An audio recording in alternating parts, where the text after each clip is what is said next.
Buenas noches, estimados doctores.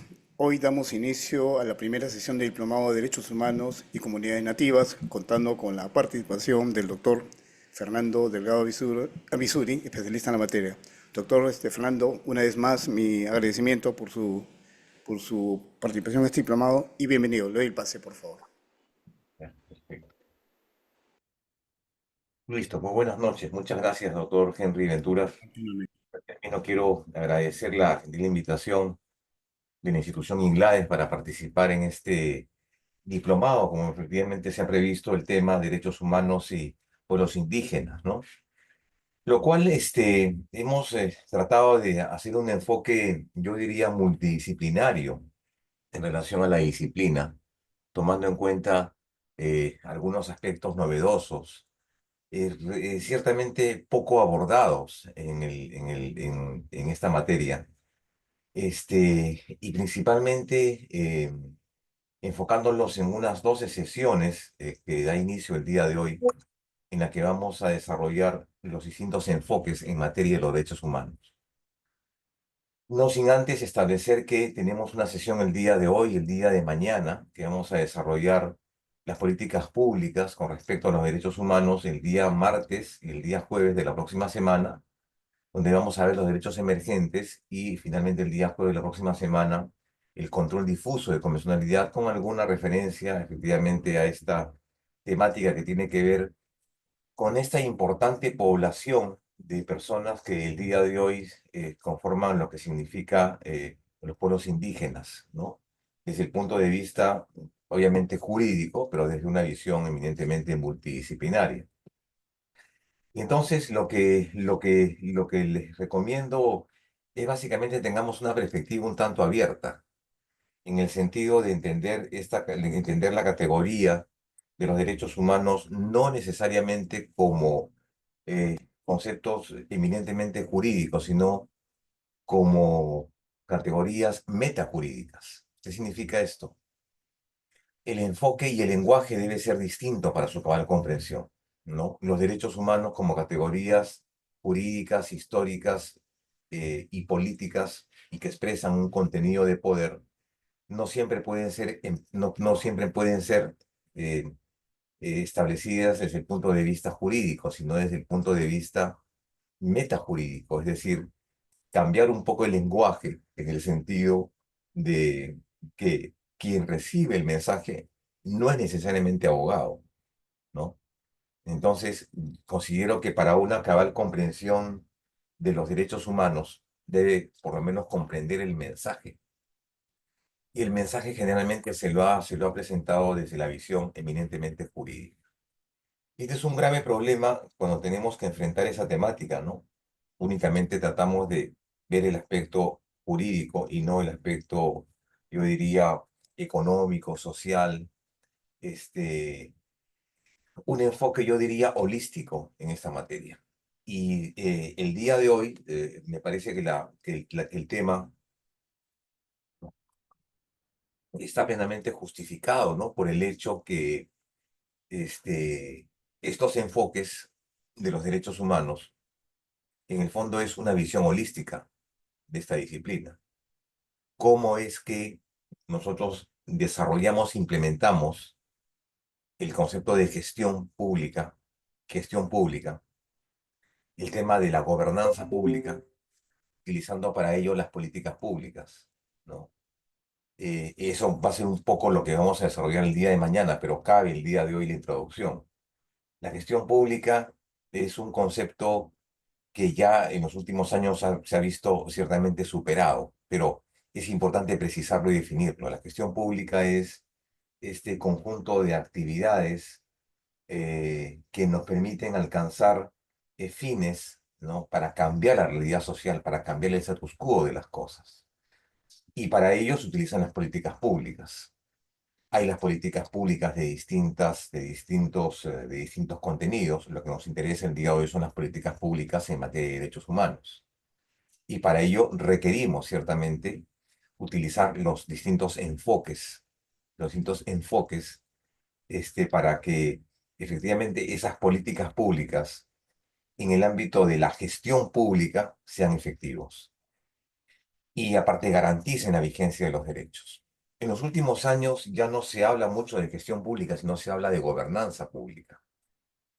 Es un concepto que nace en Naciones Unidas el año 2000, en el cual ya no se ve el tema de la gestión pública únicamente desde la visión del Estado o de la administración pública en relación al ciudadano, sino que se pretende equiparar o nivelar y darle al ciudadano un mayor nivel de participación en en la implementación, número uno, en el diseño, implementación, dirección y supervisión de las políticas en general. De tal forma que cuando hablamos de estos enfoques, me parece a mí prioritario y esencial que involucremos a todos los sectores sin distinción. Por ello es que este concepto último de la gobernanza pública me parece más que novedoso, porque lo que busca es incorporar al ciudadano, a las ONGs, ¿no? A los actores civiles en esta gestión, ¿no? Un mayor nivel de participación en este ámbito. Diríamos entonces que este concepto de la gestión pública, diríamos que es el conjunto de procesos y acciones mediante los cuales las entidades del Estado tienden al logro de fines, objetivos y metas a través de las políticas públicas. Ese es básicamente el concepto, yo diría, básico, esencial, en lo que se refiere al tema de gestión. Hablamos ahora entonces de gobernanza pública, ¿no? De gobernanza pública, digamos, en relación a una serie de modelos. Bien, entonces, un poco solamente para hablar acerca de cuál es este enfoque, porque no es un enfoque tradicional el que se busca, o sea, se trata de un enfoque de derechos humanos. ¿Y qué cosas son los derechos humanos? Básicamente los derechos humanos son un conjunto yo diría, de potestades, de facultades, de posibilidades de acción, de reconocimiento y de goce de un conjunto de atributos inalienables, inescindibles, permanentes, universales, ecuménicos, que lo que buscan es garantizar el bienestar general. Desde ese punto de vista, este concepto de los derechos humanos como una categoría jurídica que se desarrolla en el ámbito del derecho internacional, en el ámbito de los tratados, difiere mucho el concepto de los derechos humanos, de los derechos fundamentales y de los derechos constitucionales. Entonces, debemos partir que este término, que en los últimos 50 años, si no es más, era en un principio un contenido jurídico de gabinete, el día de hoy resulta siendo imperativos jurídicos de cumplimiento obligatorio. Un conjunto de facultades e instituciones que en cada momento histórico concretan exigencias de poder y que deben ser protegidos desde el punto de vista institucional mediante o por medio ya sea medios ordinarios o medios extraordinarios.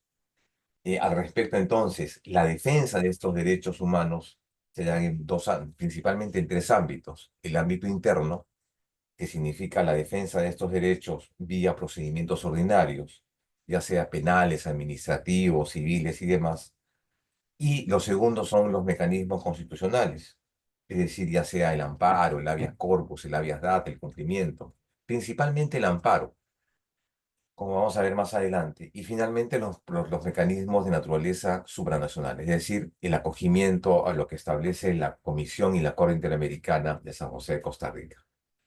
Acá tenemos algunas características básicas a modo de una suerte de introducción, y lo que me parece importante es ver algunas características y carácter histórico.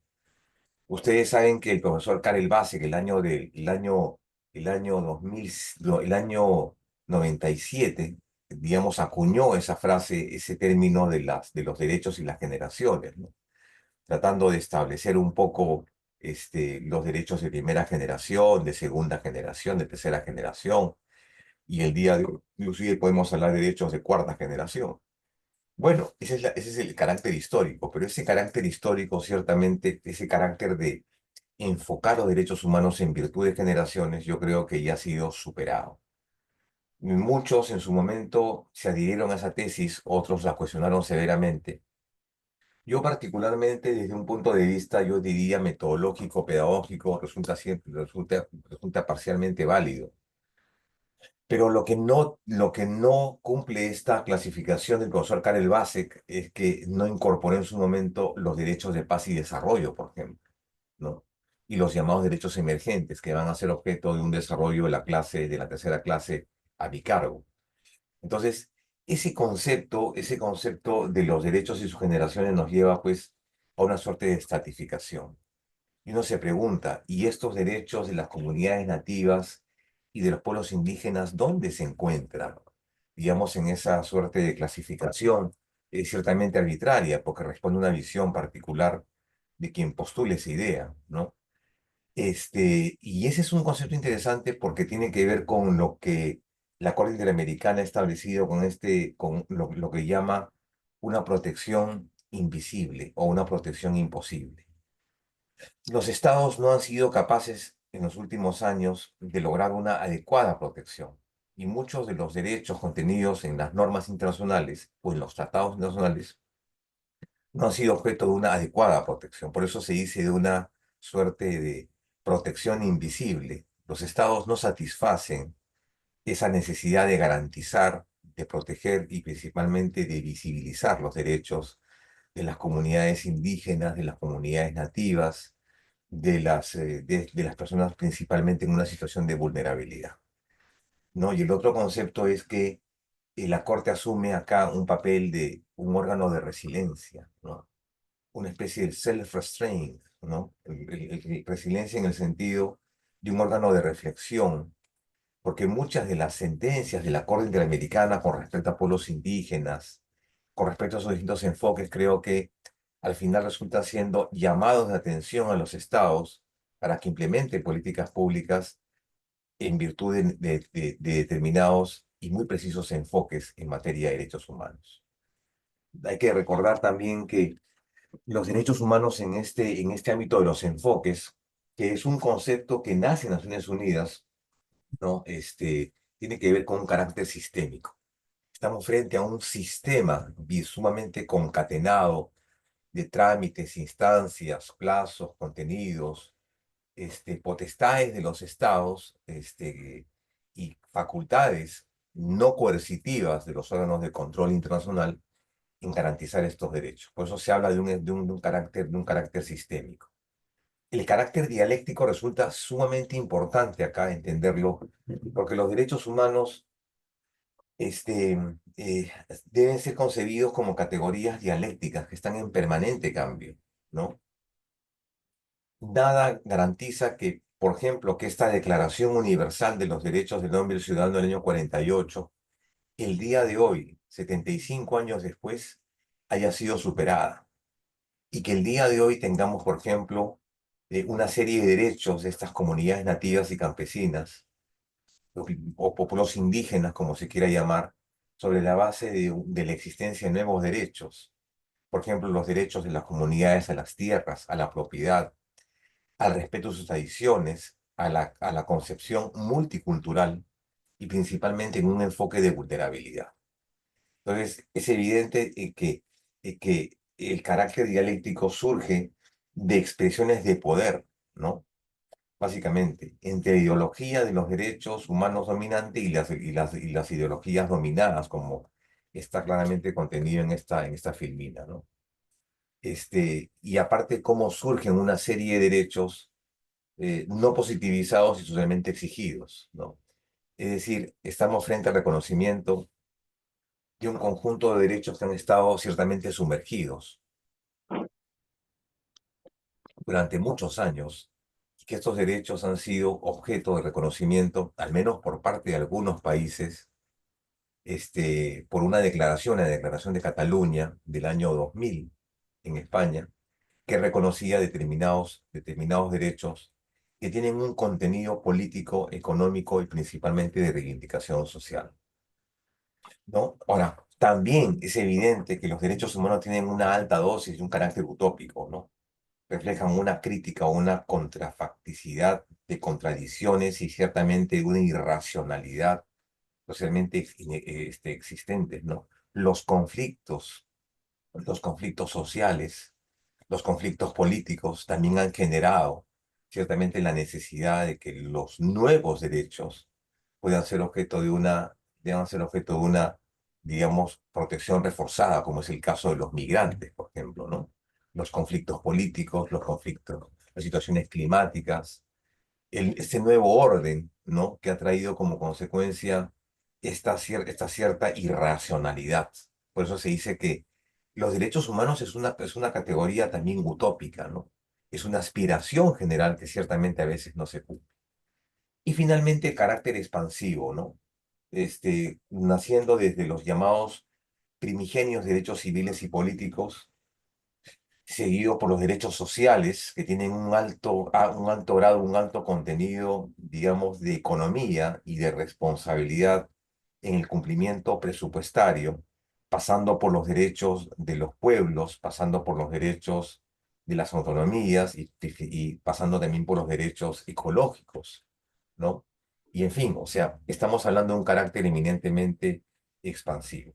Bien, hablemos un poco de los enfoques, ese tema que, digamos, un poco merece nuestra atención el día de hoy.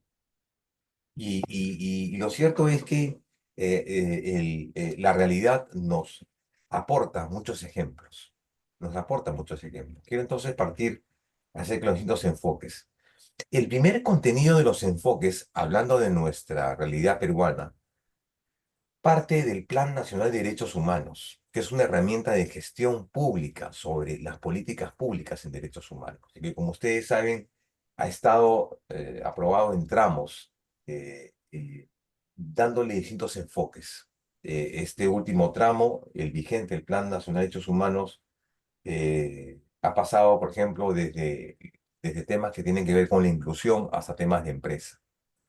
Pero el Plan Nacional de Derechos Humanos es una herramienta de gestión que la elabora, es una herramienta de carácter multisectorial, al igual que una política de educación, que una política económica, que una política educativa. El plan de derechos humanos también debe ser, ¿qué cosa? Eso, una herramienta de gestión pública en el ámbito específico. Entonces, ese es un lado. Y por otro lado también tenemos lo establecido por las Naciones Unidas, que también tuvo en su momento una participación de brindar estos llamados enfoques, distintos enfoques de derechos humanos. Acá tenemos algunos conceptos de enfoques, ¿no? Y acá yo he reseñado algunas partes de esta filmina para que queden algunas ideas fuerza. Por ejemplo, diríamos entonces que el enfoque identifica los titulares de derechos y los titulares de deberes y contribuye a fortalecer las capacidades de los titulares de derechos para elevar sus reclamos. Acá entonces estamos frente a dos elementos importantes, los llamados derechos, libertades y deberes. Derechos, libertades y deberes. Y cómo fortalecemos las capacidades de los titulares para, digamos, para elevar satisfactoriamente sus reclamos y que estos se vean cumplidos. ¿Cómo satisfacemos la demanda, las demandas sociales, las demandas de bienestar general en una población con un alto índice de vulnerabilidad? Entonces, el primer concepto que significa el enfoque de los derechos humanos tiene que ver con esto, ¿no? Con la identificación de los titulares del derecho, que son todos los sujetos, todos los individuos sin distinción de raza, de idioma, religión, origen, raza, sin distinción alguna, y con la finalidad de fortalecer las capacidades de acción, los titulares de los derechos para elevar sus reclamos. Ese es el primer elemento que debemos entender, que significa este enfoque de derechos humanos, porque lo cierto es que si uno entra a buscar la bibliografía que existente, va a encontrar distintos conceptos, ¿no? Entonces yo he traído para compartir con ustedes varios conceptos especializados en la materia que nos van a entender un poco el primer enfoque. Entonces, el primer concepto es esto. El enfoque de derechos humanos es una herramienta, yo diría en primer término, una herramienta de gestión.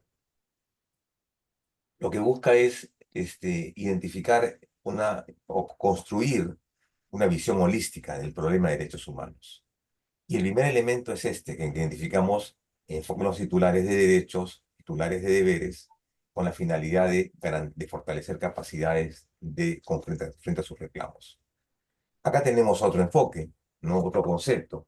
Es un enfoque holístico que abarca la garantía de los derechos fundamentales, la promoción del bienestar social y la lucha contra la discriminación y exclusión. Quiero hacer algunas presiones con respecto a este concepto. Enfoque holístico. ¿Qué significa qué significa este enfoque holístico? Un enfoque general, amplio, ¿no?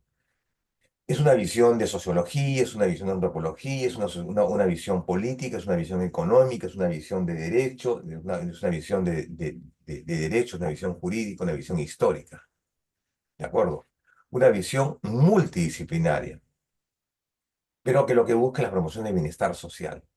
Y ahí tenemos un concepto interesante, porque los estados, la finalidad de los estados, no es garantizar derechos, en primer orden. La finalidad de los estados es garantizar el bienestar general. ¿Y qué significa este bienestar general? Es la plena satisfacción de necesidades básicas. Es la plena satisfacción de necesidades básicas. Vivienda, servicios, educación, salud, trabajo y demás. Ese es básicamente digamos, el íter, lo que busca un Estado. Garantizar ese estado de bienestar general, ¿no? Lo que los norteamericanos llamaban el welfare state, ¿no? El bienestar general. Em, Obviamente con algunos elementos ahora, ¿no? Los temas de exclusión, lo que debe tenderse es a a la inclusión, la no discriminación en su conjunto, este, y además el desarrollo. El desarrollo es un concepto importante que recién entra en nuestro lenguaje jurídico a partir de la resolución 1180 de Naciones Unidas, de la resolución 1180 del Comité de Derechos Civiles y Económicos de Naciones Unidas, cuando reconoce, el año 80, en virtud de esta resolución, que el derecho a la paz y el desarrollo son derechos esenciales en la humanidad. No son contenidos adicionales o contenidos superfluos, sino la paz y desarrollo son contenidos, digamos, relevantes, necesarios para la implementación de cualquier política pública. Naciones Unidas coincide, por ejemplo, y dice, claro, la paz no es ausencia de guerra. ¿Mm? La paz es una situación jurídica, social, política y económica que garantiza elementos de cierta tranquilidad y de regularidad y de seguridad y de orden público. Y el desarrollo es el incremento de las potencialidades, es la mejora ostensible de las potencialidades y la mejora de las capacidades de una sociedad en su conjunto.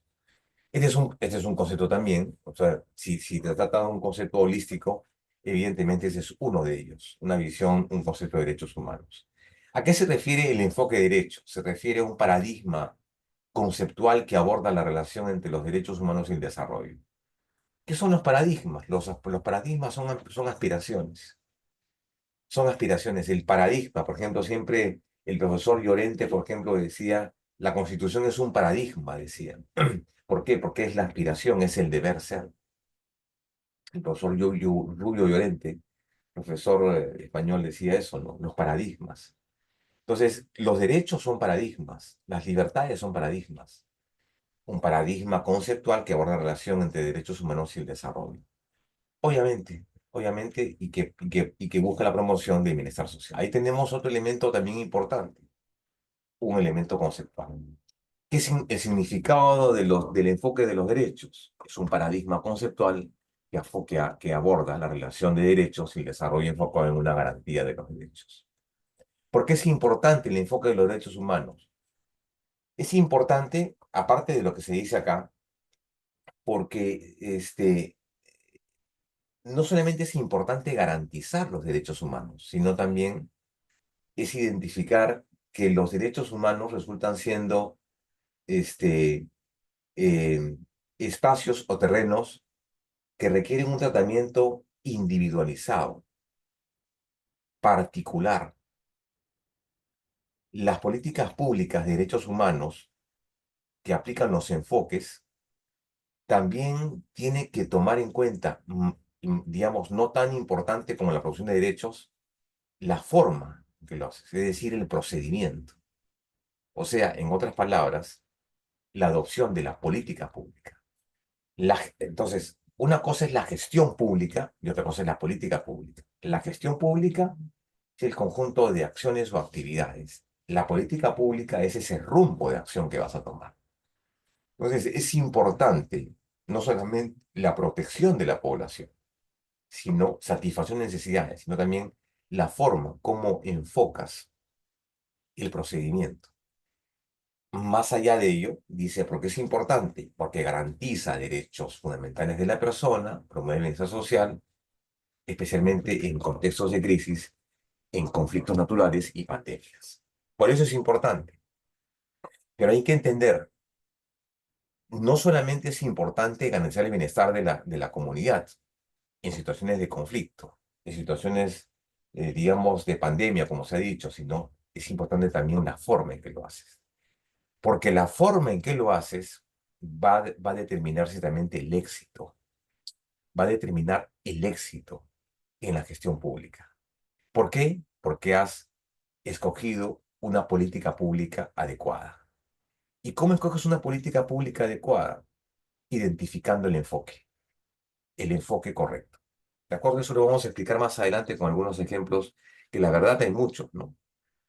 El enfoque de los derechos humanos es una perspectiva, dice, para guiar la acción e intervención de las autoridades públicas a través de sus diferentes planes y programas de desarrollo económico y social. Una acción, una perspectiva para guiar la acción e intervención, es decir, las políticas públicas. Aquí hay que hablar ciertamente de tácticas y estrategias, ¿no? Las políticas públicas son eso, tácticas y estrategias. ¿Qué queremos garantizar? Educación, ¿qué queremos garantizar? Salud, ¿qué queremos garantizar? Saneamiento, perfecto. ¿Cómo lo hago?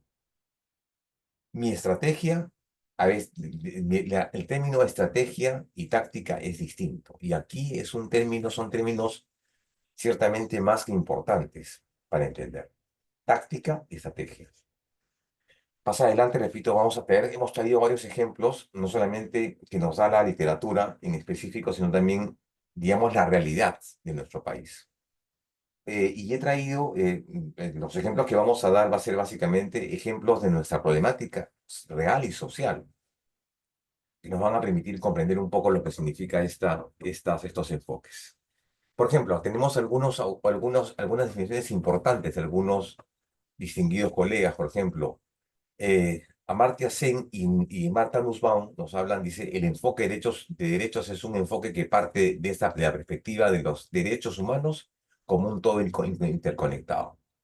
Es decir, apelando un poco al carácter sistémico. Los derechos humanos tienen una visión dependiente, ¿no? Digamos, podemos encontrar que si afectamos uno, afectamos otros derechos. Hay derechos que por su jerarquía, que por su, asumiendo una especie de jerarquía de derechos, hay algunos derechos, digamos, que, como dicen algunos prima facie, son más importantes que otros, ¿no? O más relevantes que otros. Entonces, cuando afectamos uno, afectamos efectivamente otros más. Por eso se dice que hay una afectación, yo diría, en cadena o en cascada. Carlos Tedesco dice que el enfoque de derechos humanos es un enfoque que se centra en la garantía de los derechos fundamentales de las personas, la promoción del bienestar social y la lucha contra la discriminación y exclusión. Bueno, la exclusión es un tema interesante. El tema de la discriminación viene como consecuencia de la igualdad, el derecho a la igualdad, que vamos a tener, digamos, oportunidad de hacerlo eso. Carlos Herrería, el enfoque de derechos humanos es un enfoque que se enfoca en la garantía de derechos humanos de las personas y la promoción del bienestar social, educación y conciencia ciudadana.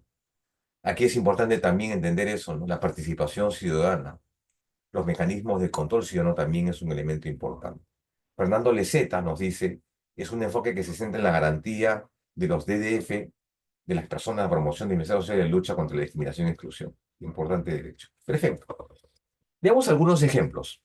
Quiero matizar un poco la sesión el día de hoy con algunos ejemplos para un poco entender cómo es que se da estos enfoques y cómo es que el concepto de los enfoques lo engarzamos con algunas realidades de nuestro país. Realidades que son conocidas por todos, realidades que son, digamos, eh, eh, eh, digamos, circunstancias cotidianas. Voy a plantear un ejemplo de acá y voy a tener otra población. Ejemplo número uno. Naciones Unidas ha implementado el enfoque de derechos en diferentes contextos, como la lucha contra la pandemia del COVID-19, donde se ha enfocado en la garantía de los derechos fundamentales de las personas, como el derecho a la salud y la seguridad. Perfecto.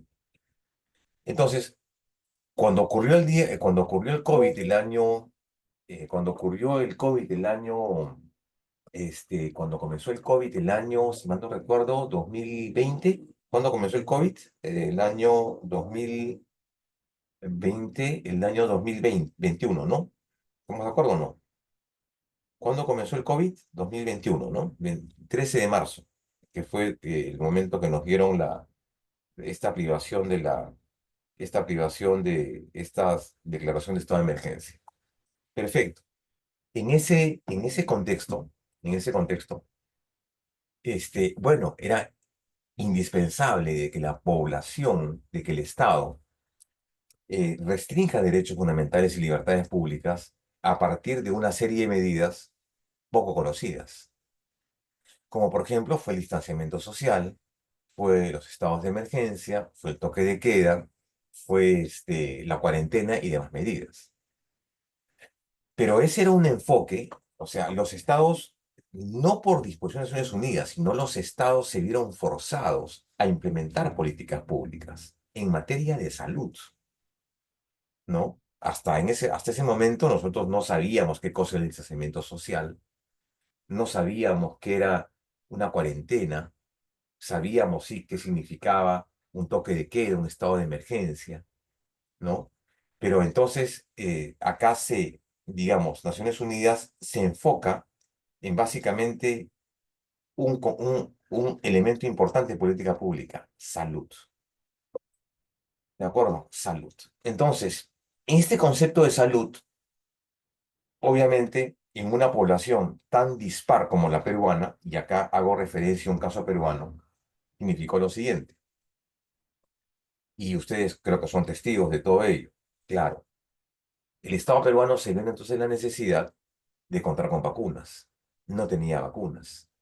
El Estado peruano estaba, digamos, no sé en qué puesto en la lista de espera, tocando la puerta a los laboratorios para que le proporcionasen la vacuna y tener un lote que permita, digamos, vacunar a la población. ¿Sí? Perfecto. Pero en esa labor, el Estado peruano comienza a adoptar una serie de medidas. Medidas tendientes a qué? A parar el contagio, parar la enfermedad, pero con una finalidad, garantizar un servicio adecuado de salud que no lo tenía en ese momento. Entonces, para adoptar esa medida, para implementar esa política pública, en una situación como la del Perú, requería definitivamente una serie de enfoques. Voy a dar dos ejemplos. En primer lugar, un enfoque de carácter territorial, en el sentido de que, bueno, ¿cómo vamos a distribuir la atención a la ciudadanía en general? Vamos a hacerlo desde el punto de vista 2020, nos dice Alison Gabriela. Gracias, Alison. ¿Cómo vamos a hacer esa función? La vamos a hacer desde una visión, la vamos a hacer desde una visión del gobierno nacional, del gobierno local, del gobierno municipal, desde los ministerios.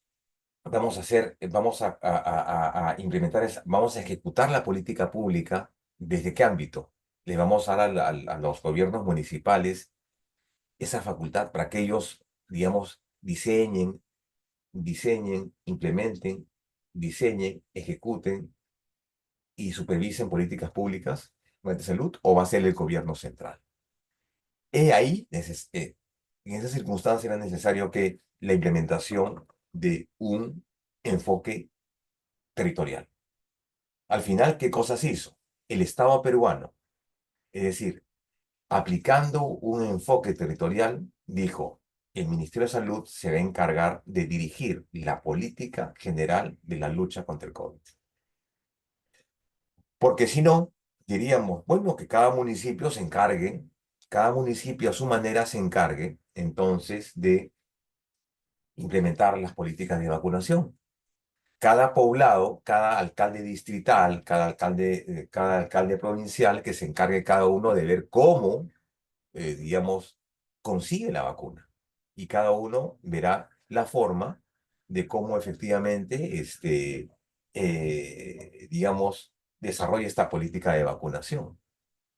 Lo otro era, bueno, ¿y qué hacemos con las comunidades nativas y campesinas? ¿Cómo hacemos con las comunidades del Ande? Bueno, que los alcaldes se encarguen. Y ahí entonces este enfoque, ¿no? Entonces, si el Estado peruano no hubiera tenido, digamos, dentro de la lógica, esta posibilidad de contar con este enfoque territorial, la implementación de la política pública de salud no hubiera sido posible. Caso contrario, o contrario sensu, por ejemplo, hubiera pasado lo que ocurrió en Arequipa, ¿no?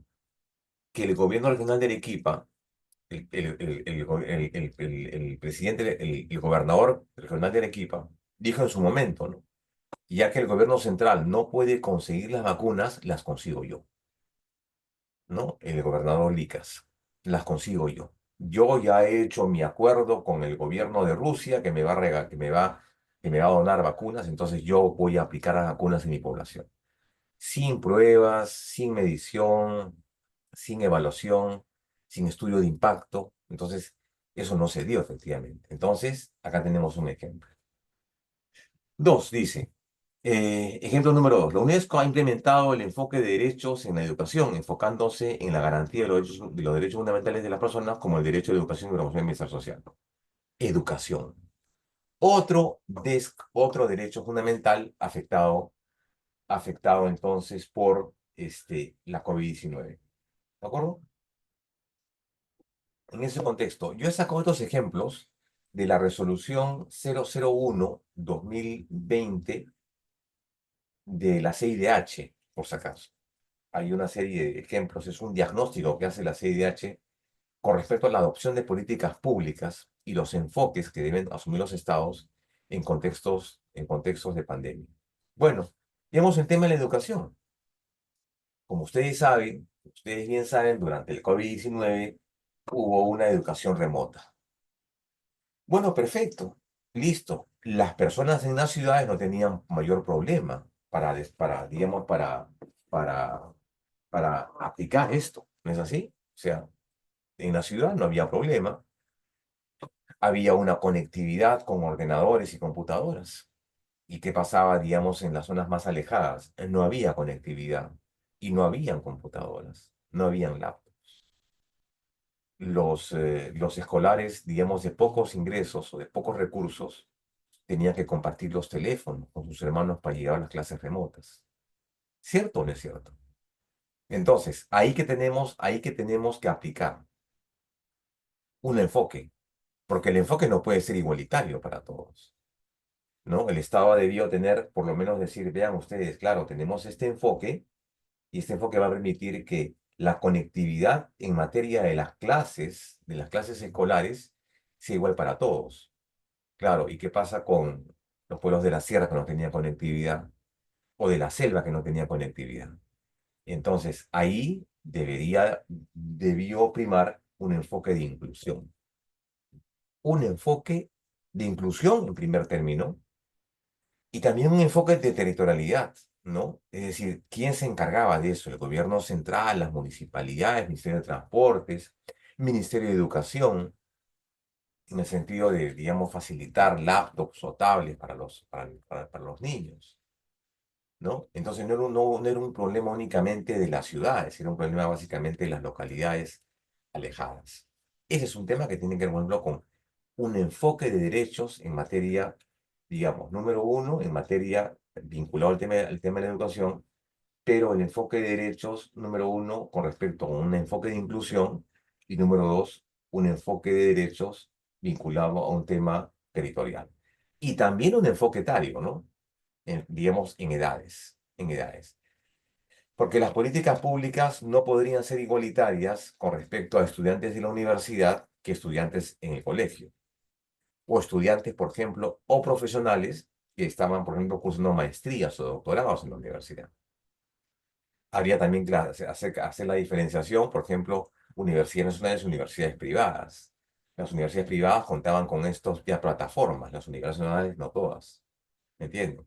Entonces, he ahí un tema interesante a desarrollar, ¿no? Entonces, este enfoque de derechos. Por ejemplo, el ejemplo número 3, la Convención Internacional sobre Derechos Humanos de las Personas con Discapacidad ha implementado el enfoque de derechos enfocándose en la garantía de los derechos fundamentales de las personas con discapacidad y promoción del bienestar social. ¿Qué pasa con las personas con discapacidad? Con discapacidad.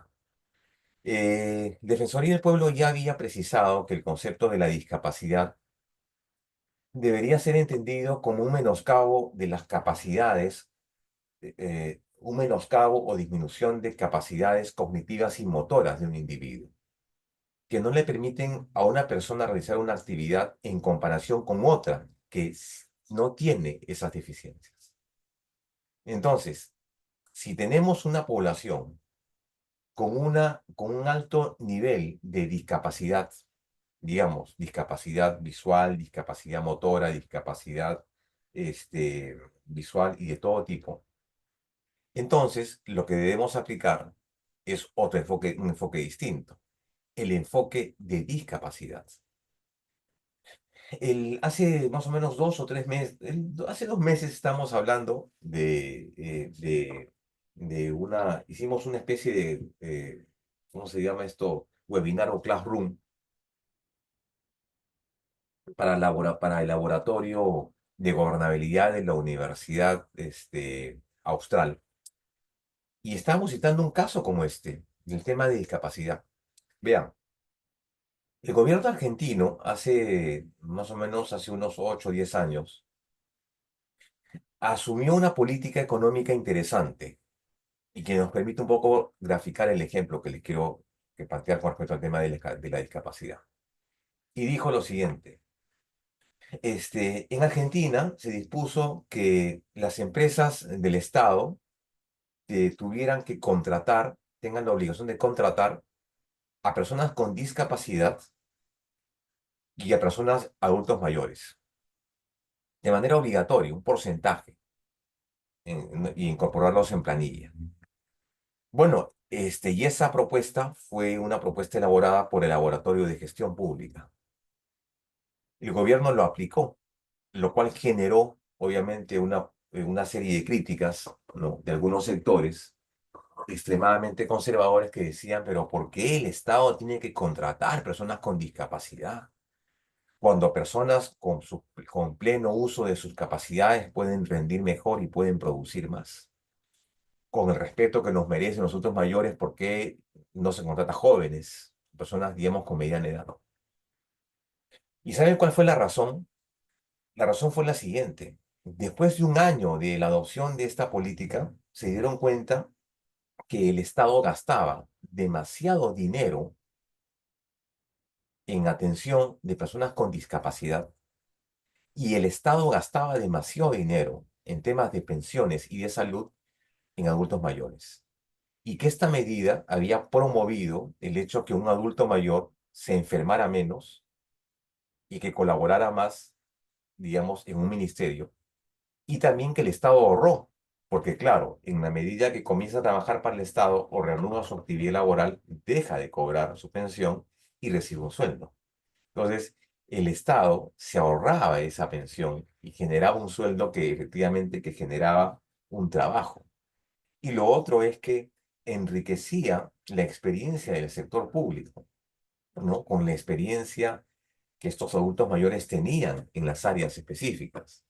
Entonces, es un enfoque de discapacidad, no es un enfoque igualitario.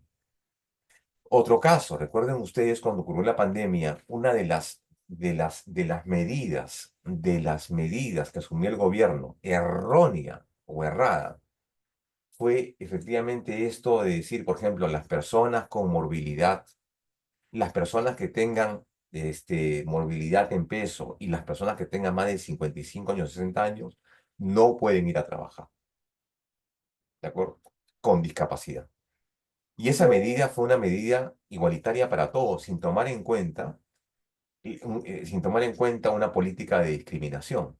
Discriminación en el ámbito, digo, positivo, no en el ámbito negativo. Entonces, acá tenemos otro enfoque. Es necesario que el Estado, entonces, aplique esta medida, aplique en una política pública que desarrolle, que implemente un enfoque de discapacidad. El enfoque de discapacidad, o también llamado el enfoque de igualdad. ¿Es así? Perfecto. A ver, otro, por ejemplo, que tiene que ver el ejemplo número 5 dice, la OIT ha implementado el enfoque de derechos en el ámbito laboral, enfocándose en la garantía de los derechos fundamentales de los trabajadores y la promoción de bienestar social. Ejemplo 5 es un tema laboral, ¿de acuerdo? Y hemos visto salud, educación y trabajo. Bueno, lo mismo, acá entonces, en materia laboral, igualmente el Estado tiene también que aplicar un enfoque básicamente etario, ¿no? O sea, la adopción de medidas laborales tiene que darse en virtud de qué? En virtud también de edades, ¿no es así? De edades. Las políticas laborales tienen que darse también en virtud de edades. Tiene que haber, por un lado, promoción de gente que recién entra al mercado laboral, que son distintas a aquellos que están digamos, en una edad media en la etapa laboral y aquellos que ya están por salir. Medidas laborales, como por ejemplo el reentrenamiento laboral. ¿A qué me refiero con esto?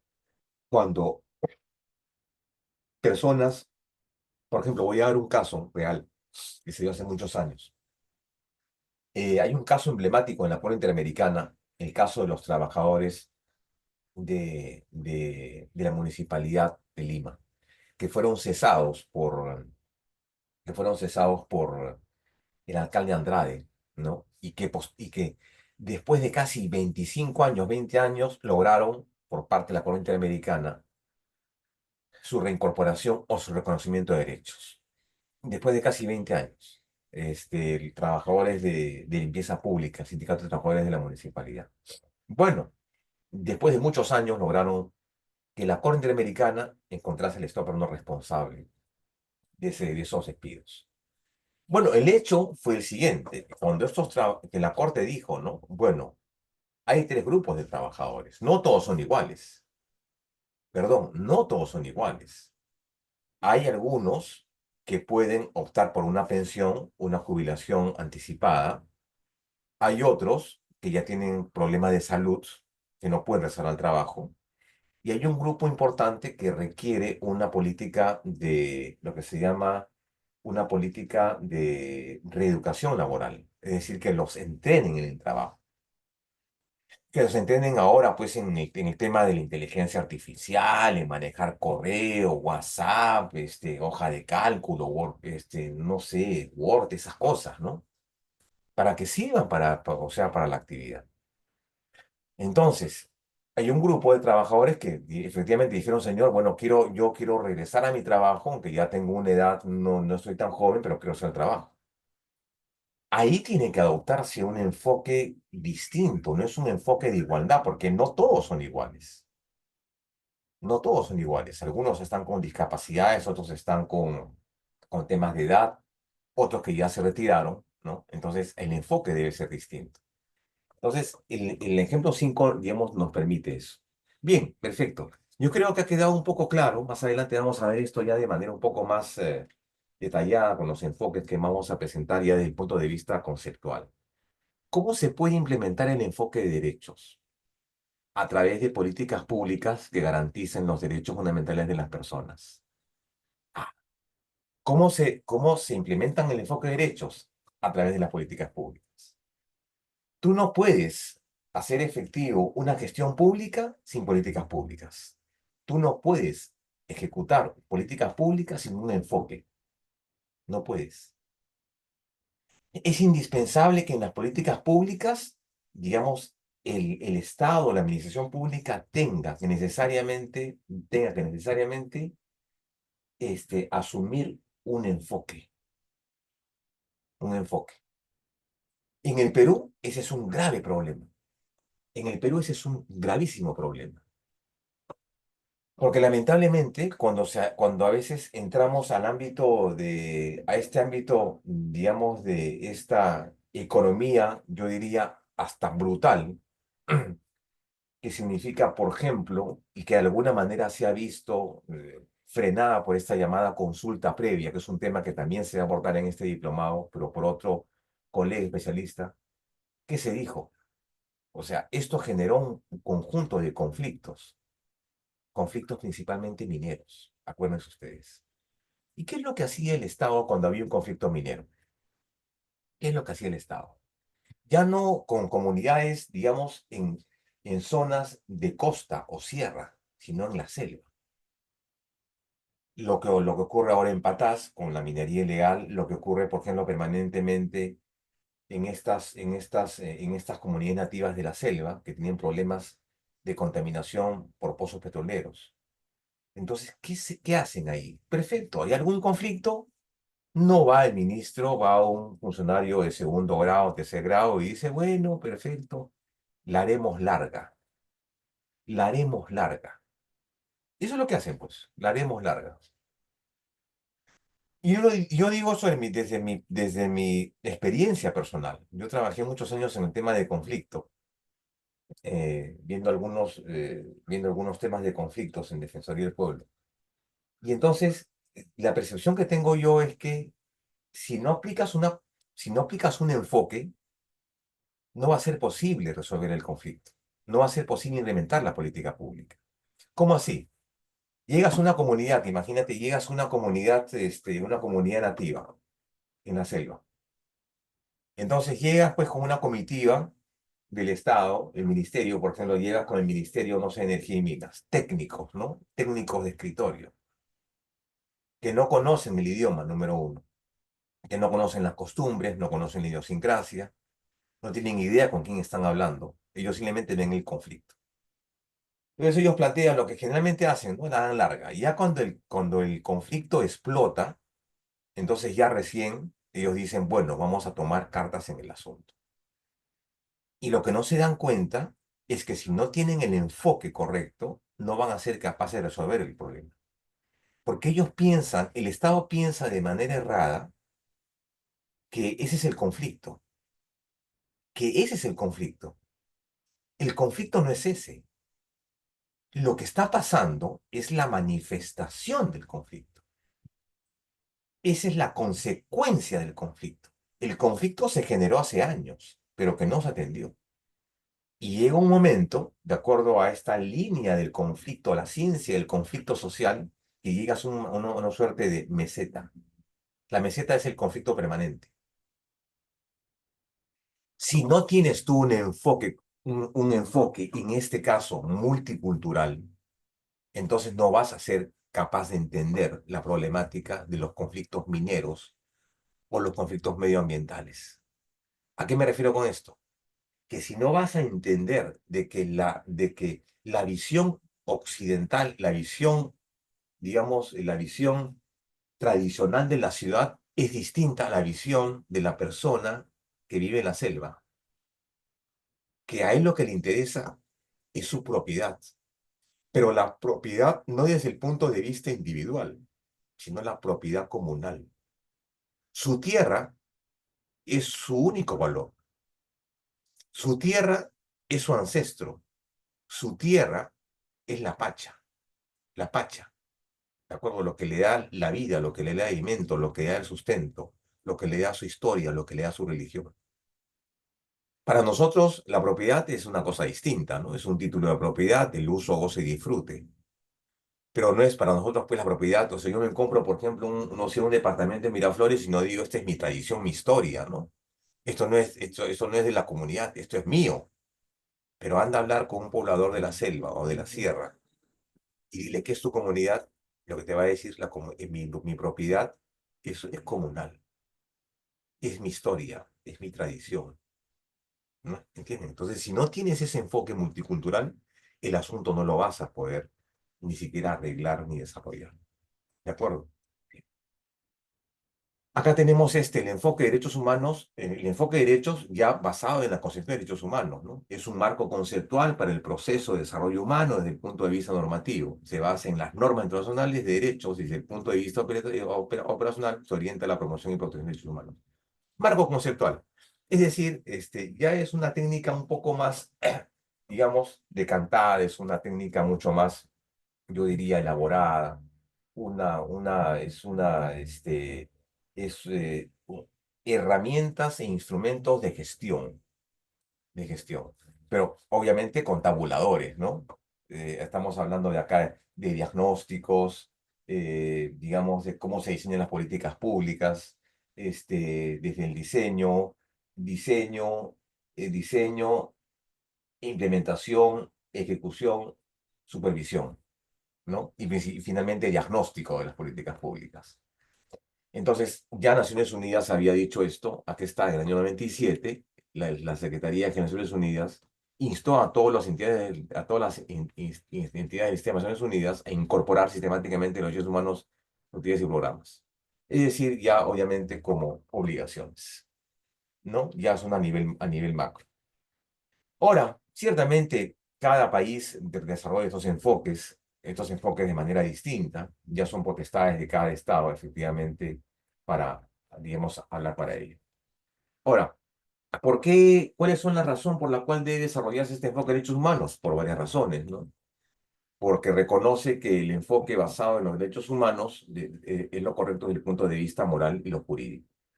Digo lo moral y lo jurídico porque lo moral tiene que ver con el deber ser. Y entonces, aplicar este enfoque tiene que ver con el deber ser, ¿no? Es lo correcto, digamos lo moral. Y un enfoque basado en derechos humanos conduce a resultados mejores y más sostenibles en materia de desarrollo humano. Claro, porque hay consenso, porque hay sostenibilidad, porque hay, digamos, un diagnóstico correcto. Así, se acude a los derechos humanos no solo como forma de argumentar, sino como metodología de trabajo, básicamente. Lo importante es que no veamos estos enfoques, digamos, como enfoques de carácter general, pues, ¿no? Es decir, yo en una situación en concreto voy a tener que aplicar un enfoque etario, un enfoque territorial, un enfoque de igualdad, un enfoque de género, un enfoque, digamos, multicultural. No, o sea, no es un cajón desastre, no es un cajón desastre, tiene que ver que, claro, tiene que ver que cuando se formulen estas políticas públicas, ¿no? En las políticas públicas tendrá que tomarse en cuenta el procedimiento. O sea, importa el fin, pero también importa el medio. ¿De acuerdo? Ahora, que puedas hacer digamos, una gestión multienfoque, puedes aplicar un enfoque etario y un enfoque territorial, un enfoque de inclusión, un enfoque de discapacidad. Claro que sí, puedes hacerlo. Pero no hay que comprender que estos enfoques básicamente son enfoques de carácter general. O sea, yo tengo este problema, voy a enfocar este enfoque. Tengo otro problema, este enfoque.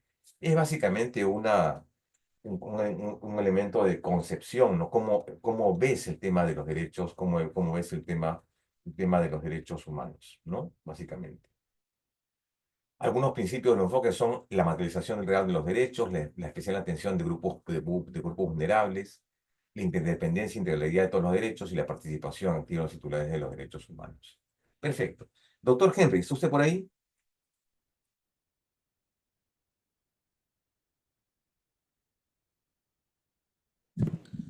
Doctor Fernando, dígame. Y solamente quería pedirle 2 minutitos, dos minutitos porque tengo que cargar Un mi, break. sí, Listo, doctor. 2 minutos. 2 a 5 minutos, no más. Listo, Eso. 5 minutos mejor, ¿ya? Un break, doctor, de 5 minutos.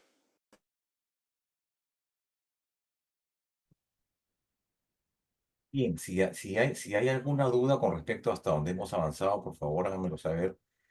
Se ha activado ya el chat interno, ¿no? Está acá en el chat para alguna pregunta, alguna duda, con todo gusto, de los presentes en la sesión. Sin perjuicio de ello, evitaremos ya un momento eh, antes de las 10 de la noche para dar respuesta a sus preguntas. Pero si hay alguna pregunta, con todo gusto, un poco para dinamizar la actividad. Bien, entonces entremos ya de frente a los enfoques, ¿no? Que son numerosos, de los muchos que hay, solamente yo he escogido 5. Que me parece, digamos, los más importantes, los más prácticos, eh, los más recurridos, ¿no? Y que nos van a permitir, digamos, establecer algunos contenidos metodológicos. El enfoque de discapacidad. El enfoque de discapacidad. El enfoque de discapacidad, como lo dije hace un rato, Defensoría del Pueblo y la OMS ha establecido que la discapacidad es el menoscabo de alguna capacidad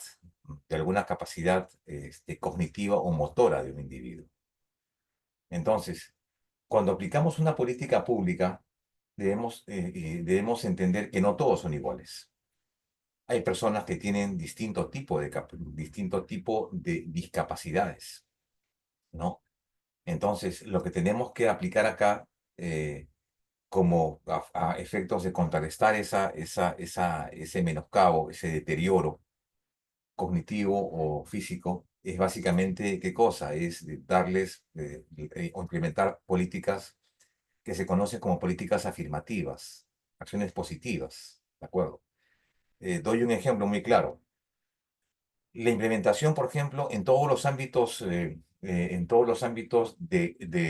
urbanísticos, por ejemplo, en las ciudades, cuando se diseñan ciudades, deben establecerse el mínimo, por ejemplo, rampas de acceso para personas con discapacidad, por ejemplo. Hay una obligación del Estado, hay una ley en el Perú vigente hace muchos años que establece ello, pero lamentablemente no todos lo cumplen. Entonces, por ejemplo, implementar ese tipo de medidas o, por ejemplo, estas áreas de privilegio que se establecen en entidades públicas, los espacios preferenciales para personas con discapacidades, personas adultas mayores, personas, personas adultas mayores, mujeres gestantes, o digamos que tengan algún otro tipo de menoscabo en su capacidad locomotora, ¿de acuerdo? Por ejemplo, a ver, otro caso me parece interesante que ya se ha venido haciendo en las épocas de elecciones, por ejemplo, ¿no? Que se habilite, por ejemplo, cabinas de votación con lenguaje braille para personas con discapacidad visual, por ejemplo. Eso es un enfoque de discapacidad. Entonces, si no aplicamos esto, obviamente estamos ejecutando una política discriminatoria, ¿de acuerdo? Así como en otros ámbitos. O sea, me refiero a discapacidad en distintos ámbitos. No solamente es el tema de personas con silla de ruedas, con capacidades visuales, con capacidades auditivas, ¿no? Por ejemplo, recuerdo que en la época de pandemia se estableció que los niños que tenían problemas de autismo pudieran salir o salir de un ambiente, de un horario para recrearse en las áreas libres. Eso, por ejemplo, es un enfoque con discapacidad. O que, por ejemplo, los centros comerciales tengan la posibilidad de acceso a personas que les permitan el acceso con lazarillos, o sea, con perros guía. Y eso se ha dado a raíz de una sentencia del Tribunal Constitucional, el caso Plaza Vea, ¿no? Entonces ahí tenemos un enfoque, el primer enfoque que es el enfoque de discapacidad. En segundo lugar tenemos este enfoque, el enfoque etario, ¿no? La vulneración de derechos humanos impacta a hombres y mujeres de todas las edades en formas diferentes. La distinción de los impactos que afectan a las víctimas, así como la valoración de grupos etarios que realizan violencia, posibilita mejores enfoques en la percepción de los riesgos. Por ejemplo, un tema que, bueno, en mi época, en la época, hace años, no se hablaba de esto, ¿no? Pero, por ejemplo, ahora se habla mucho del bullying. Y el bullying, es efectivamente una conducta que debemos reprimir, ¿no? Ahora, obviamente, en la adopción de políticas públicas en materia educativa, debe ponerse principal énfasis, por ejemplo, en el tema de la edad, ¿no? Porque no es lo mismo que hay una política de bullying en un alumno de la universidad que un alumno en una etapa escolar. Los efectos en una etapa escolar creo que no solamente tienen más incidencia en la formación de la personalidad del ser humano, sino que pueden hasta traumarlo y causarle, digamos, y generar hechos lamentables. ¿De acuerdo? Entonces, el enfoque etario tiene que ver, digamos, distinguiendo por un lado los temas de hombres y mujeres en la concepción de las edades distintas, ¿no? Eh, Incorporado también ahí, digamos, a los distintos grupos sociales. O sea, no me refiero únicamente a hombres y mujeres, sino también en general al tema de las comunidades, al tema de la comunidad, de lo que se ha llamado la LGTB. ¿De acuerdo? Por ejemplo, una política, un caso interesante, por ejemplo, al respecto es, por ejemplo, ustedes saben que el Estado peruano hace poco, el Congreso de la República hace poco aprobó una medida que permitía la criminalización de conductas de delitos cometidos por menores de edad. Hasta antes hasta antes de esa medida, los menores de 18 años eran únicamente infractores, ¿no? Pero ahora ya se ha reducido la edad. Y eso contraviene una serie de normas internacionales, la Convención de Derechos del Niño, de la cual el Perú es parte. Y, por ejemplo, al respecto de privaciones de libertad, por ejemplo, no puede, por ejemplo, mantenerse situaciones de privación de libertad en ambientes sin distinción de edades. O sea, me refiero, no puedes mezclar en un ambiente de privación de libertad a personas adultas con con infantes. O sea, no puedes mezclar una población de, digamos, de 18 años en adelante con una población de menos de 18 años. Eso es un enfoque etario principalmente. ¿De acuerdo? Es un enfoque etario. El enfoque de inclusión, toda persona y en general toda la población tiene derecho a la participación activa y libre y significativa del desarrollo. El enfoque de inclusión yo diría que es uno de los puntos que en el Perú se ha dado con mayor, digamos, evidencia. Y una de las más importantes medidas, por ejemplo, en el ámbito de la inclusión, ha sido, por ejemplo, la incorporación de programas sociales en políticas públicas. Por ejemplo, me refiero a que cada ministerio de promoción, me refiero a educación, salud, trabajo, tenía programas sociales o programas asistenciales. Entonces, ¿qué ha hecho el gobierno a partir de la creación de este famoso Ministerio del MIDIS? Ha sido aglutinar en un solo ministerio que se encargue de la focalización y atención de personas en situación de vulnerabilidad. ¿De acuerdo? Entonces, ¿qué es lo que ha, digamos, planteado? Por ejemplo, digo un caso, uno de los proyectos que me parece que que ha tenido un éxito interesante. Por ejemplo, Pensión 65. Dar una pensión a personas que no la tenían, personas en situación de vulnerabilidad, personas mayores que no podían generar renta, que no habían generado renta. Eso me parece una incorporación importante, por ejemplo. Lo otro, por ejemplo, un enfoque de inclusión en una política pública sería, por ejemplo, garantizar cobertura de Internet en poblaciones alejadas en nuestro país. No solamente es darle el laptop o la tablet, sino también generarles posibilidad de acceso a la Internet, o sea, banda ancha, ¿no? Eso también es incorporarlos. Por ejemplo, por ejemplo, es generar, por ejemplo, generar trabajo rentado, digamos, no trabajo en planilla, sino un trabajo eventual en comunidades para que laboren en proyectos sociales, labores de irrigación, por ejemplo, ¿no? Y labores de siembra, cosecha.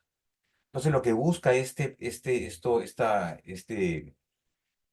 enfoque de inclusión es incorporar desde el punto de vista no solamente económico, sino desde el punto de vista de la participación activa y libre, digamos, a la comunidad en su conjunto. Hay un caso interesante que se dio en la Corte Interamericana, hay un caso en el que, por ejemplo, vean ustedes, ¿no? En lo que podemos identificar una política de inclusión que no se dio, en que no me acuerdo si era Nicaragua, que fue el estado denunciado, que Nicaragua implementó elecciones a nivel nacional, pues, o sea, autoridades locales, municipales y también generales. Y las comunidades nativas y campesinas también quisieron participar en este proceso electoral. Entonces, resulta de que el Estado dio pues una serie digamos, de dispositivos, ¿no? ¿Cómo implementamos estas medidas? Pero las medidas eran tan, pero tan alejadas de la realidad para algunos sectores de la población que, por ejemplo, les decían, ¿no? Que deben enviar por correo electrónico la lista de sus candidatos, por ejemplo.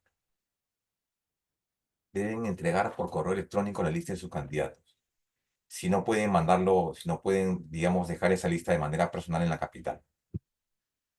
Yo digo, entonces la Corte Interamericana dijo un momentito, señor, ¿cómo les vamos a exigir a una comunidad nativa y campesina que mande esa información si ni siquiera tienen luz ni agua? Entonces, eso no es tener una política, un enfoque de inclusión. Entonces, es participación activa, libre, es también la posibilidad asociativa, ¿no? Que las personas se puedan asociar y plantear políticas públicas, ¿no? Cosa que se hace mucho en Estados Unidos. ¿Cómo incluimos, por ejemplo, quiero ir a otro extremo también en el Perú, muy preocupante, que es el tema de los migrantes, ¿no? Cómo en el Perú, por ejemplo, cómo implementamos políticas de inclusión para migrantes en el mercado laboral. Por ejemplo, les damos únicamente un PDT, un permiso de trabajo temporal, les damos simplemente, por ejemplo, les damos con el permiso de trabajo sería suficiente, ¿no? Por ejemplo, en algunos estados en Estados Unidos, antes de Trump, sino que en la época de Biden, les decían, ¿no? A los ciudadanos que eran ilegales, que les decían que únicamente con su brevete, con su licencia de conducir, podían hacer cobros de cheques. Eso es una política, eso es un enfoque de inclusión, por ejemplo. Porque no tenían, diríamos, cédula, no tenían documento alguno, no tenían DNI, pero con el brevete que habían dado un carácter de documento internacional, podían cobrar cheques, por ejemplo, y así, digamos, garantizar una existencia digna, ¿no? Si no pueden, si, digamos, civilmente no existen, un ciudadano si no tiene documentos, entonces, digamos, socialmente no existe, es un ciudadano que está, como dicen los griegos, de capitis diminutio, se decía, ¿no? O sea, está con capacidades disminuidas. Pero bueno, incorporar esa medida me parece más que importante. Otro caso, por ejemplo, que las personas trans, por ejemplo, tengan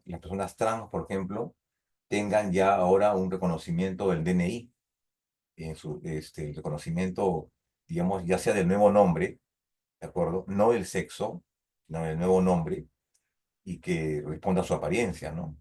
Para que esas personas puedan tener atención médica con un DNI, digamos, tomando en cuenta la existencia de una identidad dinámica o una identidad estática. Eso tiene que ver con un enfoque de inclusión.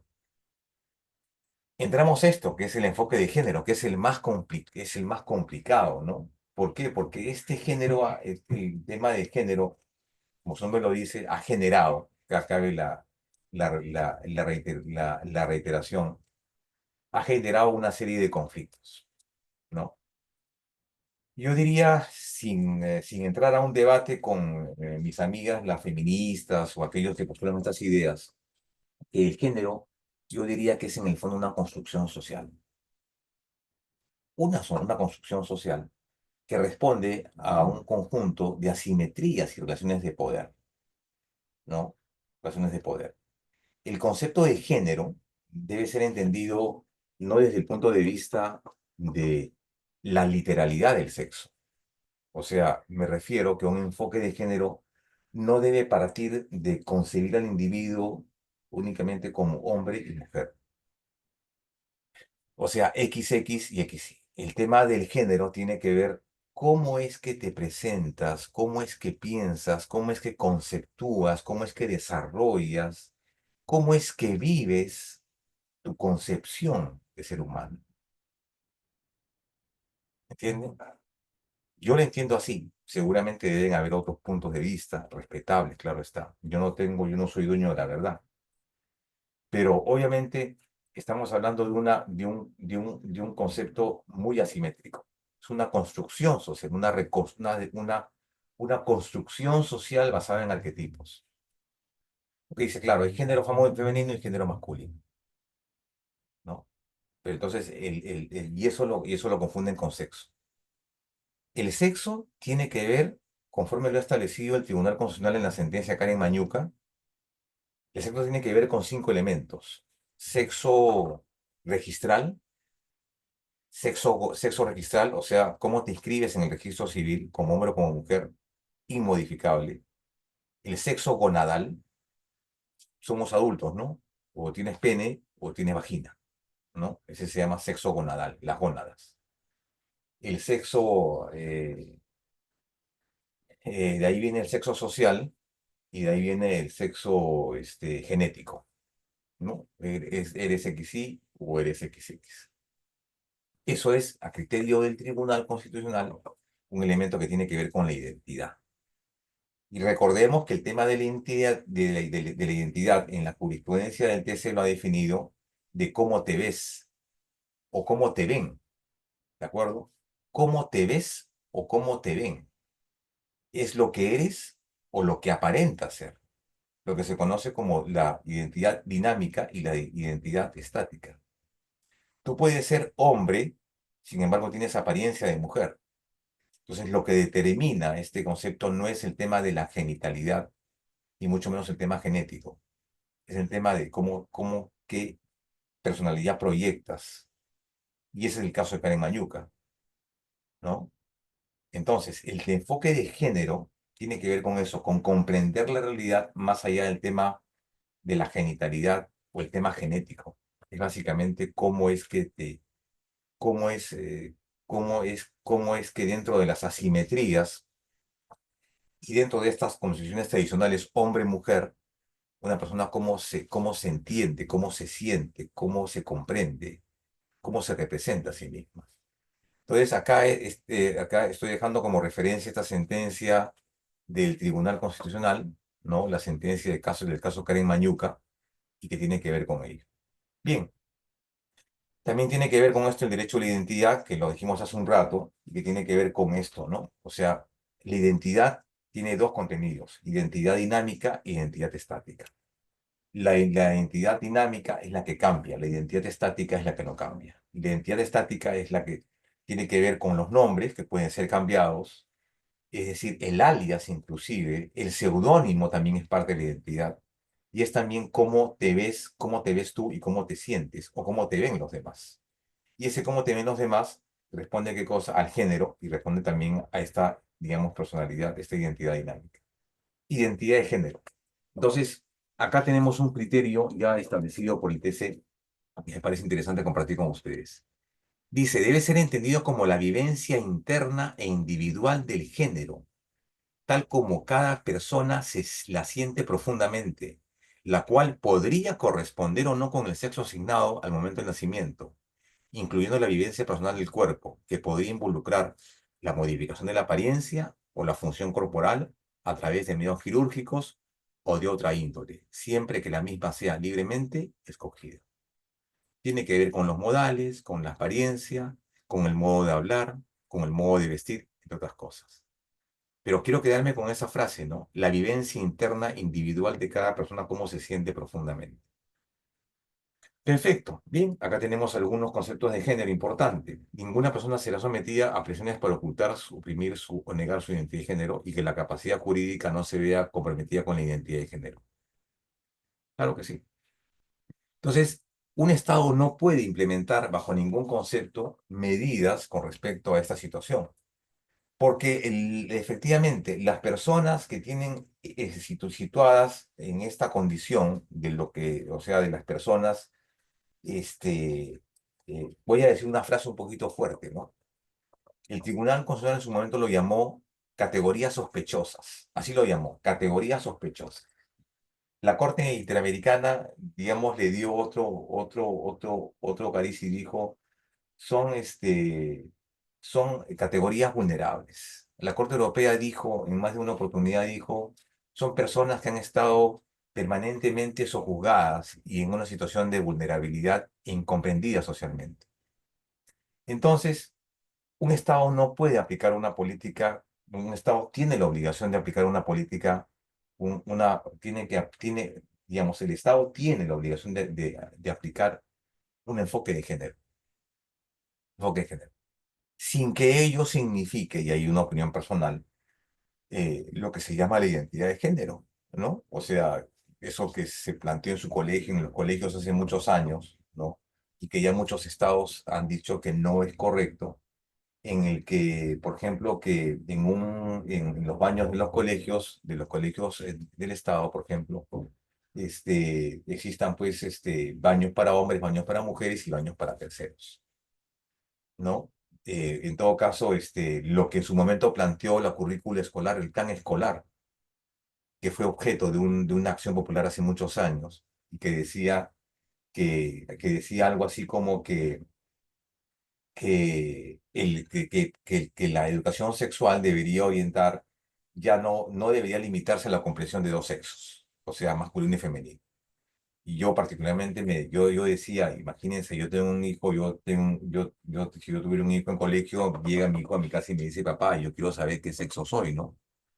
Bueno, o eres hombre o eres mujer, ¿no? Esas son a veces las contradicciones que tiene la carrera, ¿no? Yo tengo que comprender esa posición porque es una posición de un enfoque de derechos humanos. Sin embargo, a veces cuando estas posiciones, digamos, involucran cuestiones personales, ¿no? De paternidad, yo diría, bueno, ahí tengo mis cuestionamientos, ¿no? Hasta el sexo es un elemento objetivo de identidad determinado exclusivamente por componente biológico. Ahí tenemos esto. En el caso de Karen Mañuca, aquí está. Sexo cromosómico, gonadal, anatómico, psicológico y registral y social. O sea, lo que les dije. Es un caso interesante. El otro enfoque que ya lo habíamos visto hace un rato es el enfoque territorial, digamos, importante en política pública y básicamente cuando uno tiene labores en el Estado, ¿no? O sea, ¿a qué me refiero? En un país, en un estado independientemente de qué formación tenga, un estado, digamos, federal, un estado unitario como en el Perú, digo, las políticas públicas y los enfoques tienen que darse pues en tres niveles de gobierno, ¿no? Gobierno regional, gobierno local y gobierno central, ¿no? Entonces, ¿cómo va a ir, cómo se va a desarrollar eso en el respeto de los espacios de la población?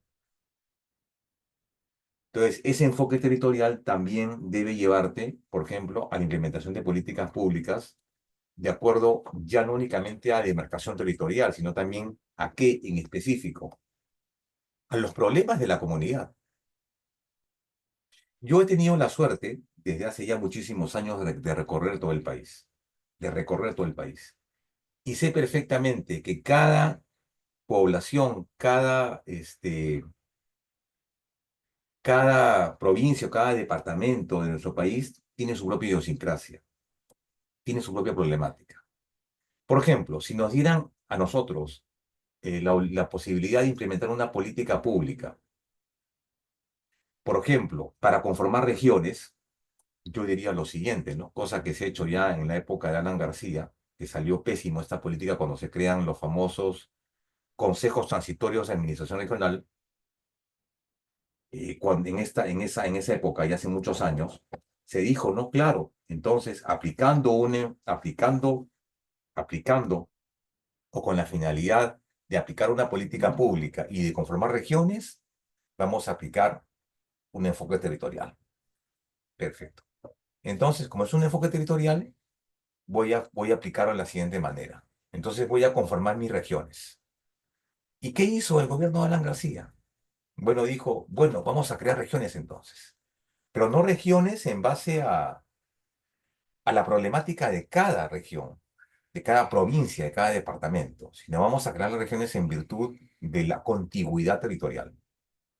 Error. Entonces, ¿qué hizo Alan García? Dijo, vamos a crear la región Libertadores Guari. Y esta región va a estar conformada por Ica, Huancavelica y Ayacucho. Uno se pregunta y dice, ¿la idiosincrasia de cada región es la misma? O sea, ¿los problemas de Ica son los mismos que tiene Ayacucho o que tiene Huancavelica? Perdón un momentito, Huancavelica y Ayacucho pueden tener una idiosincrasia común. Los modos de producción, una producción, digamos, ni siquiera industrial, sino básicamente extractiva de productos de pan llevar. ¿no? O sea, en Ayacucho y en Huancavelica, pues no hay grandes empresas extractoras, no hay empresas agroindustriales como sí lo hay en Ica. Entonces, eso implica un enfoque territorial, ¿de acuerdo? Eso implica un enfoque territorial. Y el enfoque territorial también te va a llevar a, digamos, a asumir una serie de políticas económicas, digo. Algo que también estábamos discutiendo el otro día en un webinar, efectivamente, ahí en una charla que dimos el año pasado, ha sido en el Laboratorio de Gestión Pública, era, por ejemplo, en estos enfoques territoriales, en que pareciera que cada uno, digamos, sobre la falta de este enfoque territorial, cada uno cree que su provincia es su feudo, ¿no? Cada uno cree que su provincia es su feudo. Digo esto dando un ejemplo que ha ocurrido hace algún tiempo acá en Lima, ¿no? Por ejemplo, en Lima, en los últimos meses hay un problema de tráfico. Entonces, ¿qué pasa, por ejemplo? En el Callao se está construyendo el aeropuerto Jorge Chávez, nuevo aeropuerto internacional.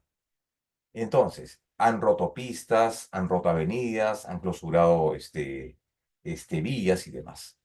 Entonces, un enfoque territorial, yo diría, perfecto, tiene que ver, perfecto, señor. Yo debo coordinar con mi vecino de al lado, o sea, con el otro distrito, cuál va a ser el impacto que tiene estas obras en mi localidad. Porque estamos hablando de gobiernos locales, ¿no? Entonces, da la consecuencia que el gobierno del Callao hace sus arreglos en sus pistas, San Martín de Porres también hace cierra avenidas, Lima Cercado también hace lo mismo. Entonces, al final es un caos. Cuando estas cosas deberían, ¿qué cosas? Por lo menos discutirse o conversarse. Es decir, bueno, yo de enero, febrero y marzo voy a hacer esta implementación de obras. Entonces converso con mi vecino y veo de qué manera estas obras le va a impactar al otro distrito. Entonces, ese es un tema de un enfoque territorial. En el marco de políticas públicas a nivel de gobierno regional, de gobierno local y gobierno municipal y principalmente de gobierno nacional. Y el enfoque diferencial tiene que ver con un desarrollo progresivo del principio de igualdad y la no discriminación. Eso también es importantísimo, el tema del enfoque diferencial, el tema de la igualdad. Ya nuestro Tribunal Constitucional ha establecido también alguna serie de premisas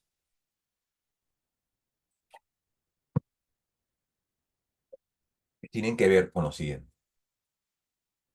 Eso que nos dice la Constitución, que todos son iguales, es una mentira. El artículo 2, el inciso 2 del artículo 2 de la Constitución es un artículo incompleto, porque ese artículo únicamente te habla de la discriminación, no de la igualdad, porque parte dice todos son iguales. Un momentito, no todos somos iguales. Hay una igualdad material y una igualdad formal. No todos somos iguales. Entonces, para entender el tema de la igualdad, hay que entender dos cosas. Que para hacer un enfoque de la igualdad, ¿de acuerdo? Debes entender los contenidos de la igualdad. Y el artículo 2 únicamente te habla de la prohibición de la discriminación por distinta índole. Tema de raza, religión, color, sexo y demás. Sin embargo, es incompleto, yo diría que es bastante roñoso, que es bastante, digamos, insuficiente, porque no enfoca el problema principal de la igualdad. Y la igualdad tiene que ver con lo siguiente. Vean ustedes, acá está. A la igualdad ante la ley. Nadie debe ser discriminado por motivo de raza, origen o territorio. Ese es el concepto de igualdad. Un concepto errado. ¿Cuál es el concepto que debemos entender para aplicar una política de igualdad? Básicamente, ¿saben cuál es? Este que está acá. Lo he traído acá. Lo he traído acá. Este que está acá. ¿Dónde está? Este que está acá. Está marcado. El derecho a la igualdad se rige por una regla, estimados amigos. Tratar igual a los iguales y desigual a los desiguales. No podemos dispensar un trato igualitario. No podemos dispensar un trato igualitario per se para todos. Hay que tratar igual a los iguales y desigual a los desiguales. Esa es la premisa para entender esto. Ahora, dentro de los desiguales, dentro del ámbito de los desiguales, entonces Yo digo, perfecto, ahí entonces deberíamos aplicar otro enfoque. El enfoque ya no de la igualdad, sino, sino el enfoque de la discriminación. Entonces algunos dirán, pero ¿qué está hablando ese señor? O sea, el enfoque de la discriminación, ¿eso es correcto? Es correcto, porque la discriminación per se, por sí misma, no es mala. Repito nuevamente, la discriminación per se, por sí misma, no es mala.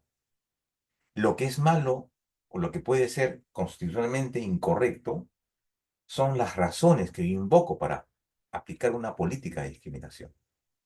De tal forma que hay una discriminación positiva y una discriminación negativa. Hay una discriminación negativa, por ejemplo, cuando hago una diferencia, por ejemplo, y digo lo siguiente, ¿no? A ese trabajo solamente pueden postular hombres y no mujeres. A este trabajo solamente pueden postular alumnos de la universidad, por ejemplo, no sé, se me ocurre, César Vallejo. Los demás abstenerse, por ejemplo.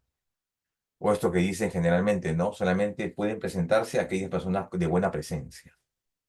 Eso es abiertamente discriminatorio. Discriminatorio en términos negativos. Porque la discriminación, en el fondo, ¿qué significa? Diferencio para perjudicar. ¿De acuerdo? Entonces, hay que tratar igual a los iguales y tratar desigual a los iguales. Por ejemplo, si yo entro a una aula de colegio y digo, perfecto, yo hago docencia hace muchísimos años.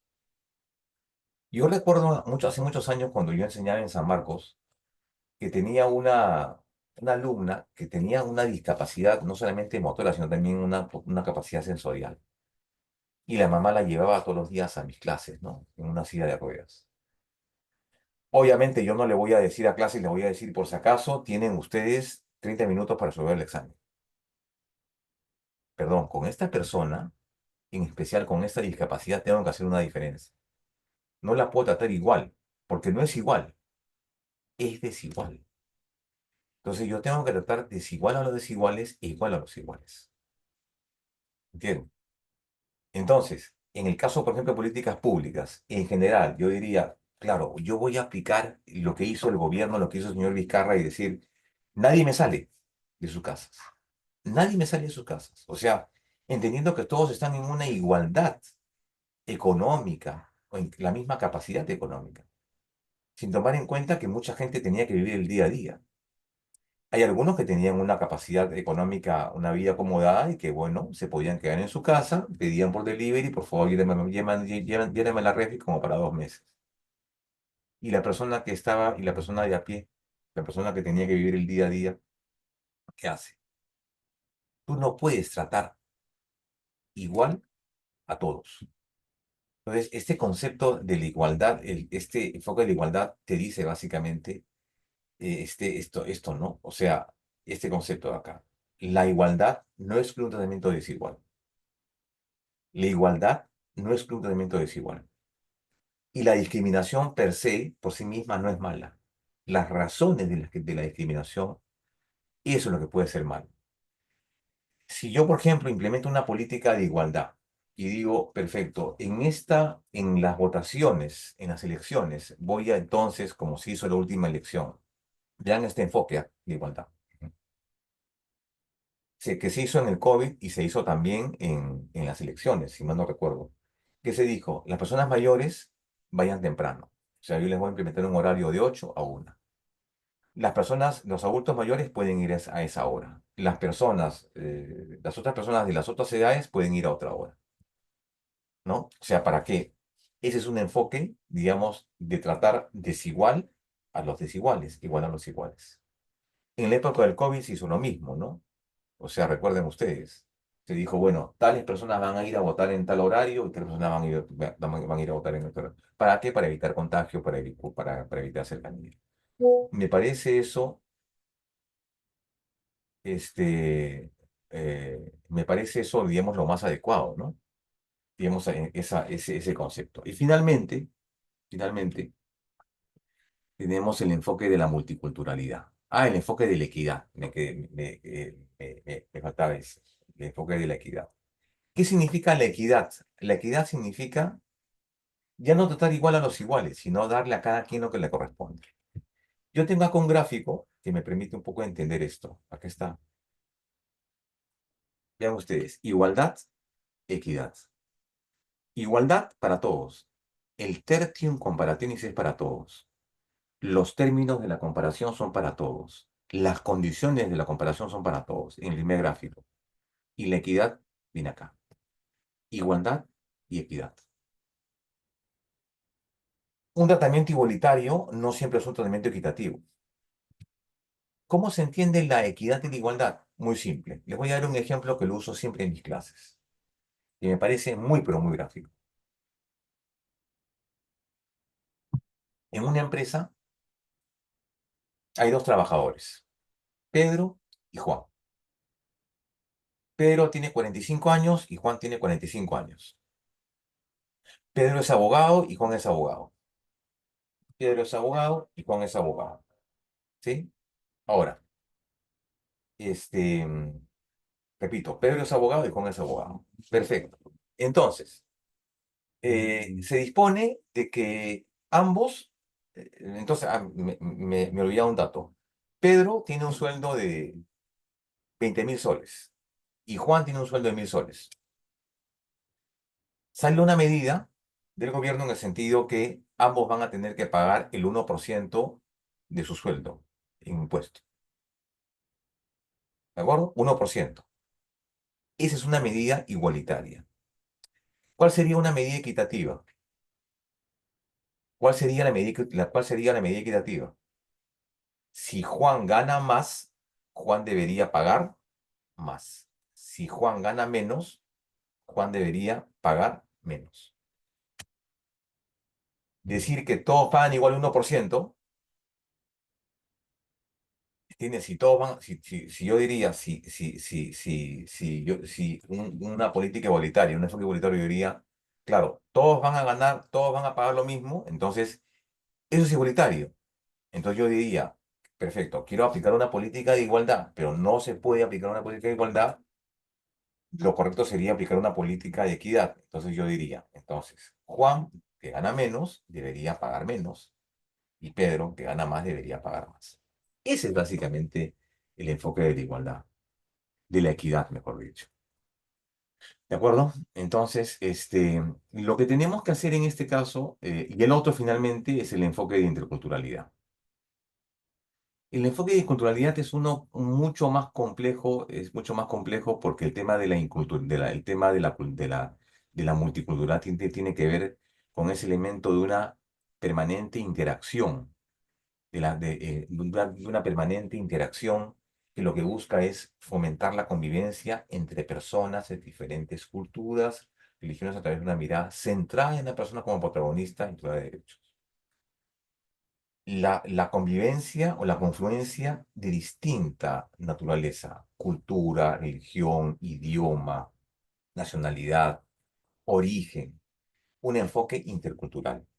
Ahora, la interculturalidad, ¿qué cosa es? Un proceso dinámico y permanente de interacción e intercambio de personas de distintas culturas. Cuando hablamos de interculturalidad, estamos hablando básicamente de un presupuesto en nuestra Constitución. Nuestra Constitución reconoce que el Estado peruano, ¿qué cosa? Es un Estado multicultural, pluriétnico, y que esos son elementos consustanciales del Estado peruano.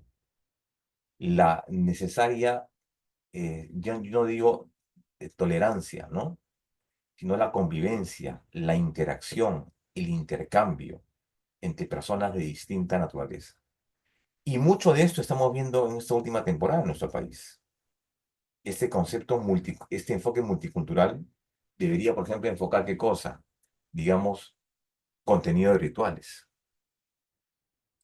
El tema de la corrida de toros, por ejemplo. Para mí es un tema repudiable. Para otras personas no. En Colombia sí hay. En Colombia, ya, digamos en España, tienen la tradición que eso es que la corrida de toros es parte de su idiosincrasia, es parte de su historia, ¿no? Este, o por ejemplo, y en el Perú, bueno, en el Perú todavía siguen manteniendo esa idea. No sé si en la Plaza de Hacho todavía se permitirá corrida de toros, pero en Colombia ya lo prohibieron, pero permanece como parte de la idiosincrasia, la cultura. Yo no sé qué tipo de cultura será, particularmente yo no yo repruebo ese tipo de conducta. Dos ejemplos últimos para ya terminar un poco la clase. Tan arraigado está el tema de la interculturalidad y la cuestión étnica en nuestro país, que por ejemplo, en nuestro país, por ejemplo, en las zonas altoandinas, ¿no? Por ejemplo, hay un conjunto, una serie de conductas que para nuestra visión pueden ser considerados como conductas punibles. Por ejemplo, estas uniones entre personas de menores, entre menores de edad. En la sierra tienen una costumbre que se llama el servinacuy, o también servinacuy, como quieran llamarlo. O sea, dos personas, dos vecinos, dos personas que, digamos, que tienen que viven en una población, generalmente acuerdan, ¿no? Que tu hija se va a casar con mi hijo, ¿no? Entonces, que vivan juntos, pues, que aprendan a vivir juntos, ¿no? Que se conozcan, ¿no? Que se conozcan. En nuestra visión occidental, eso sería, pues, promover una situación, digamos, de actos indebidos, ¿no? Sin embargo, en esa visión, esa cosmovisión que tienen ellos, eso es un tema, digamos, permitido, ¿no? Entonces, esos son conceptos de la interculturalidad. Por ejemplo, otro elemento de la culturalidad importante en comunidades nativas, y eso es un tema también interesante, me hubiera gustado desarrollarlo por falta de tiempo, no lo voy a hacer. Por ejemplo, ¿no? Yo tengo un amigo que es juez. O sea, tengo muchos amigos jueces, pero tengo un amigo que yo le tengo mucho aprecio, que es juez y que es juez de Chalhuanca. Y es uno de los pocos jueces que cuando él fue a su nombramiento al CNM, él dio su examen en quechua. Él habla quechua. Entonces yo pienso, un juez que vive, que trabaja en una zona andina, debe conocer quechua, debe hablar quechua.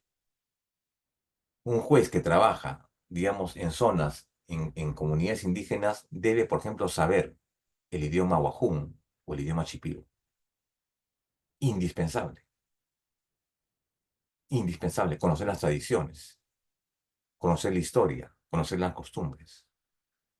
Obligación del juez adoptar un enfoque intercultural, ¿no? Entonces, un jugador está obligado a saber cuáles son las costumbres de su culturalidad. Debe tener ese enfoque, digamos, ese enfoque cultural. Y así entonces también lo ha entendido nuestra Constitución en el sentido de entender este enfoque multicultural. Acá hay unos ejemplos, ¿no? Diversidad de religiones, rituales y ceremonias, ¿no? Uno tiene siempre, por ejemplo, hasta hay una, por ejemplo, hay en Huancavelica, creo que hay una ceremonia, por ejemplo, hasta hace algunos años, ya no creo que se haga ahora, pero por ejemplo, se cazaban a un cóndor y lo amarraban al cóndor y lo paseaban. Había otra festividad que se llama el Jalapato, por ejemplo. Colgaban a un pato esto y la gente iba a caballo y le agarraba y ¿quién ganaba la competencia? Quien le arrancaba la cabeza. Ceremonias. Nuestro país está lleno de este tipo de conductas. Establecer relaciones personales, interpersonales con personas de otros países, también es una señal de interculturalidad. Discernimiento de las bases legales. Cada estado establece leyes con respecto a sus costumbres, que pueden ser distintas, ¿no? Pero obviamente con el respeto de donde estés. En tal sentido, ningún extranjero en este país tiene el derecho a exigir más derechos de lo que tiene un ciudadano peruano. Eso a mí me queda clarísimo. Por ejemplo, la gestión de salud a través de métodos alternativos. El respeto de que el Estado debe respetar los métodos alternativos de producción y de concepción, por ejemplo. Son ejemplos de interculturalidad. Bueno, nos quedan 5 minutos. No sé si habrá alguna pregunta del público. Con todo gusto. Doctor Henry, habilitaremos 5 minutos para las preguntas. Nos hemos pasado un poco del tiempo. Sí, doctor. Sí, por favor, si la audiencia tiene alguna pregunta para hacer el docente.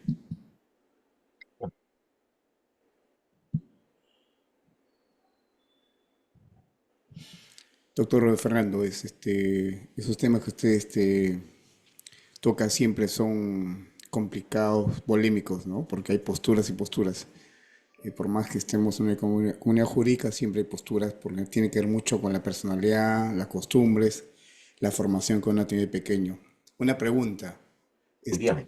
Sí, con respecto, ¿qué opinión le merece a usted la decisión que ha tomado el presidente Trump, bueno, depende cómo con respecto a la comunidad trans de su país? Sí, bueno, totalmente. Dentro de los llamados estándares internacionales y los compromisos que asumen los estados, yo creo que es una política totalmente violatoria, ¿no? En el sentido de que la Corte Suprema Norteamericana, por ejemplo, ya había reconocido la existencia de estos segmentos. Es más, ya habían casos en los cuales, por ejemplo, en materia de estos temas de LGTB, por ejemplo, ya había, por ejemplo, reconocido el derecho de las personas a la intimidad y a la identidad sexual en cuarteles militares. Hace muchos años ya las Cortes Federales habían dado ese derecho. Lo que pasa es que es una visión un tanto reaccionaria, ¿no? El desconocer digamos, este tipo de aspiraciones o, digamos, estas tendencias de género, ¿no? A mí me parece ciertamente un retroceso. Yo creo que la política demócrata está mucho de mayor apertura y han habido ya intentos judiciales de tratar de frenar estas medidas.